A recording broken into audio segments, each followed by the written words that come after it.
26 সালের জানুয়ারি মাসে নির্বাচন করবেন। আমরা সরকারকে অভিনন্দন জানিয়েছি, ধন্যবাদ জানিয়েছি। আমরা বলেছি যত কিছু বাধা বিপত্তি আসুক না কেন বিএনপি এই সরকারের পাশে আছে, অন্যান্য রাজনৈতিক দলগুলো আছে।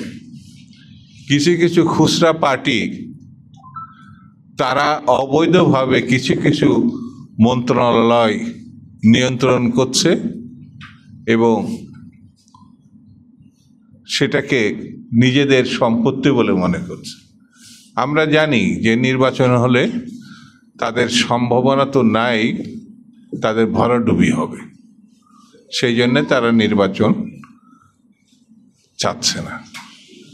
কিন্তু কোন পার্টি চাইলো কি কোন পার্টি চাইলো না, এর থেকেও বড় কথা হচ্ছে রক্ত স্নাত বাংলাদেশে যে দাবিতে আমাদের ছেলেমেয়েরা আত্মহতি দিয়েছে স্বৈরতন্ত্রের পতন ঘটিয়ে গণতন্ত্র উত্তরণের জন্যে, সেটিতে বাদ দেওয়া যাবে না, সেটিতে ভোলা যাবে না, সেটি কোনোভাবে গ্রহণযোগ্য না। সেই জন্যে বন্ধুরা, আমি বেশি বক্তৃতা করব না। এই আগস্টে দাঁড়িয়ে আমাদের শপথ নিতে হবে যতক্ষণ পর্যন্ত নির্বাচিত সরকার প্রতিষ্ঠা করতে না পারবো ততক্ষণ পর্যন্ত আন্দোলন অব্যাহত থাকবে।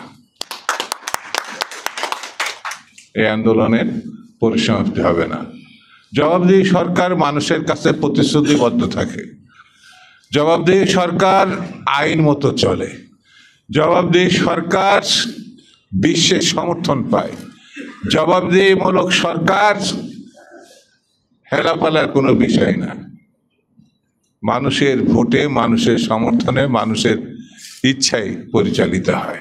সেই জন্যে আগামী দিনে আমাদেরকে একটি গণমুখী রাজনৈতিক ব্যবস্থাপনা যদি প্রতিষ্ঠা করতে হয় তাহলে অবশ্যই নির্বাচিত একটি সরকার প্রতিষ্ঠা করতে হবে। সেই লক্ষ্যে আমাদেরকে ঐক্যবদ্ধ থাকতে হবে এবং সামনের দিনগুলোতে এগিয়ে যেতে হবে। আমি সকলকে ধন্যবাদ জানিয়ে আমি আমার আজকের বক্তব্য শেষ করছি। খুদা হাফেজ।